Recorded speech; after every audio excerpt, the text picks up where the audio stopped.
Saya pernah berpikir bahwa keluarga adalah tempat teraman di dunia ini, tempat di mana cinta tak pernah ternoda oleh rahasia gelap.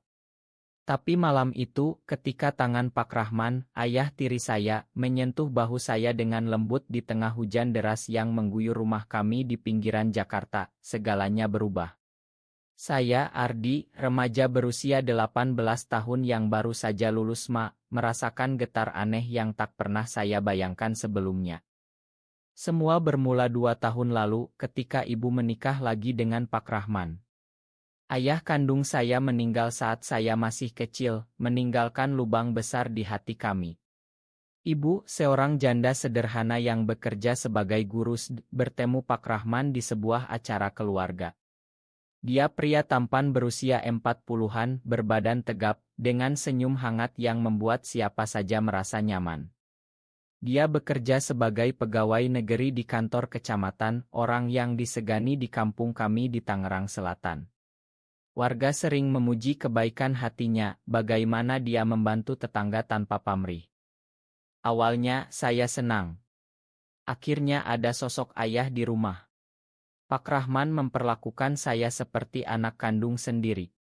Dia mengajari saya naik motor, membelikan buku-buku pelajaran, bahkan menemani saya latihan sepak bola di lapangan kampung. Ibu bahagia melihat kami akur. Rumah kecil kami yang sederhana, dengan halaman penuh tanaman cabai dan tomat, terasa lebih hidup. Malam-malam kami sering makan bersama, tertawa membahas cerita sehari-hari. Tapi seiring waktu, saya mulai menyadari ada yang aneh dengan Pak Rahman. Dia jarang menyentuh ibu di depan saya, meski mereka sudah menikah. Kadang saat ibu tidur lebih awal karena lelah, dia duduk sendirian di teras, menatap langit malam dengan pandangan jauh. Saya pernah mendengar bisik-bisik tetangga, tapi saya abaikan.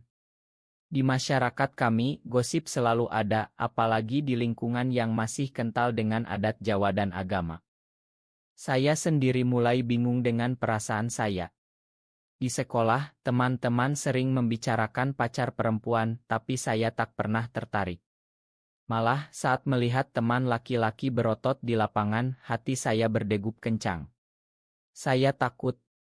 Di Indonesia ini, menjadi seperti itu dianggap dosa besar, penyimpangan yang bisa membuat keluarga malu. Saya sering berdoa sendirian, meminta Tuhan meluruskan hati saya. Malam itu datang begitu saja. Hujan deras mengguyur sejak sore, listrik mati, rumah gelap gulita. Ibu sedang dinas keluar kota, hanya kami berdua di rumah. Pak Rahman menyalakan lilin, kami duduk di ruang tamu, makan mie instan hangat. Obrolan ringan tentang rencana kuliah saya berubah menjadi curhatan. Saya cerita tentang kebingungan saya, tanpa sadar air mata menetes. "Ardi, kamu kenapa nak?" tanyanya lembut, tangannya memegang bahu saya. Saya menangis lebih keras. Entah kenapa, saya ceritakan semuanya. Tentang perasaan aneh saya terhadap laki-laki, tentang rasa takut saya dihakimi masyarakat, tentang mimpi buruk diasingkan keluarga. Dia diam lama. Lalu, dengan suara bergetar, dia berkata, "Ardi, ayah juga sama." Dunia seolah berhenti. Saya menatapnya, tak percaya.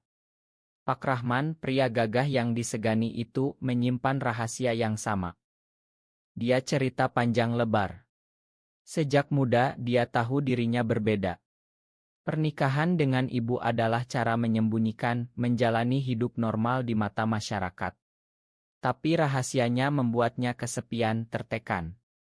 Dia tak pernah berani cerita pada siapapun, takut dicemooh, takut kehilangan pekerjaan, takut ibu dan saya pergi. Malam itu, di bawah cahaya lilin yang redup, kami saling curhat. Tangannya tak lepas dari bahu saya, hangat, menenangkan. Saya merasa tak sendirian lagi. Untuk pertama kalinya, ada seseorang yang mengerti penderitaan saya.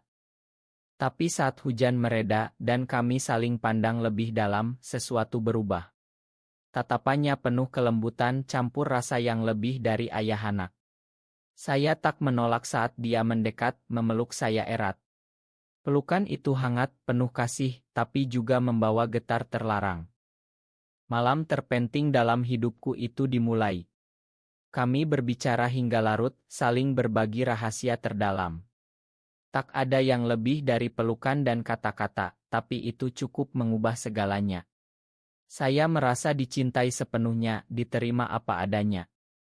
Pagi berikutnya, sinar matahari menyusup melalui tirai bambu rumah kami. Saya bangun dengan perasaan campur aduk, bahagia sekaligus takut.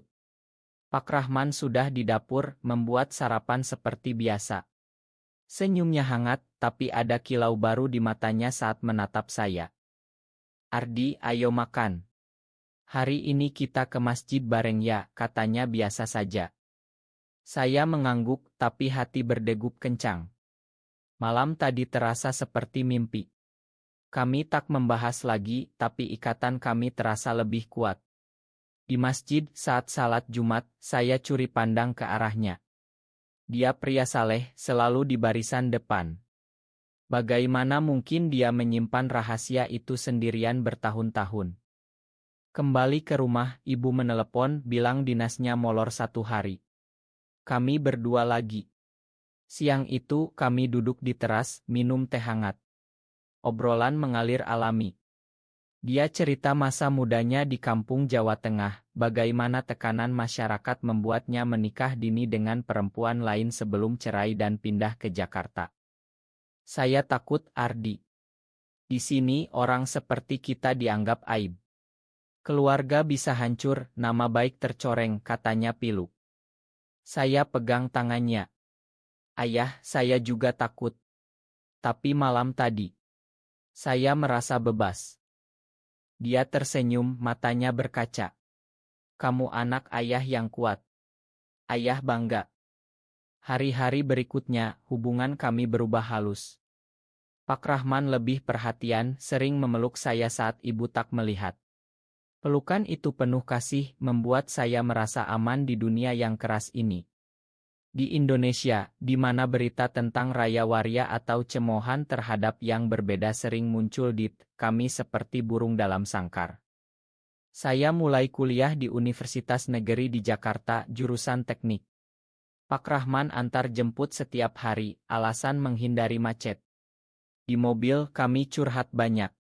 Dia cerita tentang teman lamanya yang bunuh diri karena tak tahan tekanan keluarga. Saya cerita tentang teman kampus yang curiga saya tak punya pacar perempuan. Suatu malam, ibu pulang lebih awal dari arisan.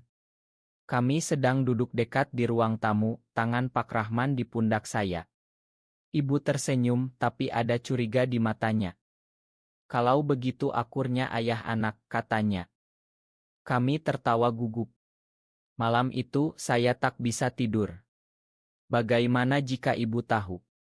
Konflik mulai muncul pelan. Di kampung, ada tetangga yang bisik-bisik tentang Pak Rahman yang terlalu dekat dengan saya. Gosip menyebar, meski tak langsung. Pak Rahman stres, sering diam sendiri. Saya coba tenangkan dia. Ayah, kita bisa jalani ini diam-diam, yang penting kita saling punya. Dia peluk saya erat. Ardi, kamu malam terpenting ayah. Kamu beri ayah keberanian. Tapi tekanan masyarakat semakin kuat. Suatu hari, paman dari ibu datang berkunjung. Dia orang kolot, sering ceramah tentang agama. Saat makan malam, dia tanya saya tentang pacar. Belum ada om, jawab saya. Harus cepat cari perempuan baik. Jangan ikut-ikutan yang menyimpang itu, katanya keras. Pak Rahman diam, tapi tangannya gemetar di bawah meja. Malam itu, setelah paman pulang, Pak Rahman menangis di kamarnya. Saya masuk, peluk dia dari belakang. Kita kuat bareng, ayah. Pelukan itu lagi-lagi penuh emosi. Kami saling tatap, dan untuk pertama kali, bibir kami hampir bersentuh. Tapi kami berhenti, sadar batas. Kehidupan berjalan, tapi rahasia kami seperti bom waktu. Waktu berlalu cepat. Saya semakin dalam jatuh pada perasaan ini. Pak Rahman bukan hanya ayah tiri, tapi juga sahabat, penyelamat jiwa saya. Kami sering jalan ke tempat sepi, seperti Pantai Ancol saat malam atau taman kota yang jarang orang. Di sana kami bisa bebas. Pegang tangan, saling pandang tanpa takut. Dia cerita mimpi-mimpinya yang tertunda, saya cerita harapan kuliah. Tapi konflik datang dari dalam keluarga. Ibu mulai curiga. Dia sering tanya kenapa kami terlalu akur, kenapa Pak Rahman lebih perhatian pada saya daripada dia. Suatu hari ibu sakit demam. Pak Rahman rawat dia penuh kasih, tapi saya lihat ada rasa bersalah di matanya. Malam itu saat ibu tidur, dia datang ke kamar saya. Ardi, ayah takut ini salah. Kita harus berhenti. Hati saya hancur. Ayah, ini bukan salah. Ini cinta. Dia menangis. Tapi masyarakat, keluarga, ibumu. Kami peluk erat dan malam itu emosi memuncak. Kami berbagi ciuman pertama, lembut penuh air mata. Tak lebih dari itu, tapi cukup membuat dunia berputar. Besoknya ibu sembuh, tapi dia bilang ingin bicara serius. Aku tahu ada yang aneh antara kalian. Kami diam, ibu menangis. Rahman, kamu berbeda ya. Pak Rahman mengaku semuanya. Ibu shock, marah, tapi juga sedih. Dia cerita dia sudah curiga lama, tapi cinta pada Pak Rahman membuatnya diam. Konflik meledak. Ibu bilang ingin cerai, takut malu pada keluarga besar. Pak Rahman memohon, saya juga. Tapi yang lebih buruk, gosip kampung menyebar. Ada yang bilang lihat kami di taman. Warga mulai menjauhi, anak-anak dilempari batu saat lewat rumah kami. Pak Rahman dipanggil, diperingatkan. Ini Indonesia, Pak. Jangan bawa budaya barat. Dia hampir kehilangan pekerjaan. Saya drop out sementara dari kuliah, tak tahan cemoohan teman. Malam-malam kami menangis bersama. Ardi, ayah menyesal bawa kamu ke ini. Tapi ayah juga beri saya malam terpenting, malam di mana saya merasa hidup. Kami putuskan kabur sementara ke rumah saudara Pak Rahman di Bandung. Di sana lebih tenang. Tapi pengkhianatan datang. Saudaranya tahu rahasia, malah laporkan ke keluarga besar. Kembali ke Jakarta, ibu sudah pergi ke rumah orang tuanya, tinggalkan surat, makan ibu tak kuat. Hati kami remuk. Hidup menjadi neraka. Rumah sepi, hanya kami berdua. Pak Rahman depresi, sering minum obat penenang. Saya coba kuat, cari kerja paruh waktu untuk biaya hidup. Masyarakat semakin keras. Rumah kami dicoret-coret kata kasar, pengkhianat agama, aib keluarga. Kami tak berani keluar bersama. Malam-malam kami saling menguatkan. Pelukan, kata-kata cinta itu yang tersisa. Suatu hari, teman lama Pak Rahman datang. Ternyata dia juga sama, tapi sudah punya pasangan di luar kota. Dia ajak kami bergabung dengan komunitas kecil di Jakarta, tempat orang seperti kami saling dukung diam-diam. Kami ragu tapi pergi.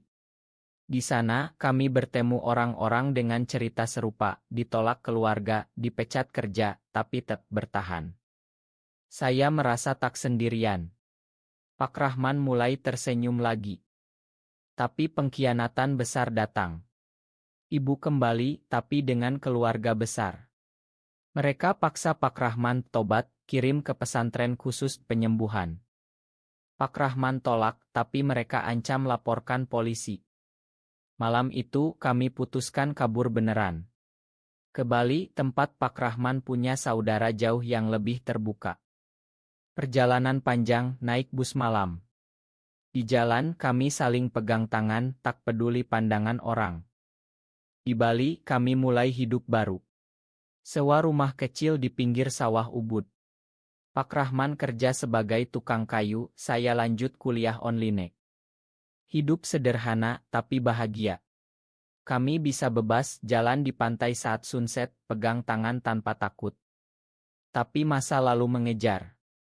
Ibu telepon, menangis minta maaf, bilang keluarga besar menyesal. Pak Rahman pilu. Ardi, ayah rindu ibumu. Saya paham. Cinta kami indah, tapi menyakitkan banyak orang. Konflik batin memuncak. Pak Rahman bilang mungkin kami harus pisah, demi ibu kembali. Saya menangis. Ayah, malam itu mengubah segalanya. Saya tak bisa tanpa ayah. Dia peluk saya.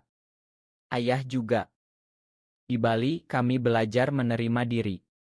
Bergabung dengan komunitas kecil, saling cerita pengalaman. Banyak yang cerita tentang penerimaan keluarga setelah waktu lama. Pak Rahman mulai hubungi ibu lagi. Cerita jujur, minta maaf. Ibu diam lama, tapi pelan-pelan paham. Aku cinta Rahman apa adanya. Tapi masyarakat. Kami kembali ke Jakarta sementara. Keluarga besar marah, tapi ibu bela kami. Konflik tinggi. Ada demonstrasi kecil di kampung tolak penyimpangan. Pak Rahman hampir menyerah, ingin tobat palsu. Tapi saya tolak. Ayah, kita sudah dapat malam terpenting itu. Jangan buang. Kami bertengkar pertama kali. Dia bilang saya egois, saya bilang dia pengecut. Pisah sementara. Saya tinggal di kos teman, dia di rumah. Kesepian menyiksa. Saya sadar cinta kami lebih dari terlarang, itu nyata. Ibu jadi penengah. Dia cerita perjuangannya sendiri, bagaimana cinta tak selalu sesuai norma. Pelan-pelan keluarga besar luluh. Bukan penerimaan penuh, tapi diam. Kami kembali bersama, tapi hati-hati. Hidup tak mudah, tapi kami punya satu sama lain. Tahun berganti. Kami pindah ke Yogyakarta, kota lebih toleran. Pak Rahman buka usaha kecil, saya lulus kuliah, kerja di perusahaan. Ibu ikut pindah, kami hidup bersama lagi sebagai keluarga aneh tapi utuh. Masyarakat masih bisik-bisik, tapi kami abaikan. Kami punya komunitas, teman yang paham. Malam-malam kami ingat malam hujan itu. Malam terpenting yang beri kami keberanian hidup jujur. Tak happy ending sempurna, tapi penuh harapan. Cinta kami ajarkan bahwa kemanusiaan lebih besar dari norma. Di Indonesia yang keras, kami bertahan dengan kasih, pengertian, dan pengampunan. Malam itu mengubah segalanya menjadi lebih baik meski berliku. Kami manusia berhak dicintai apa adanya.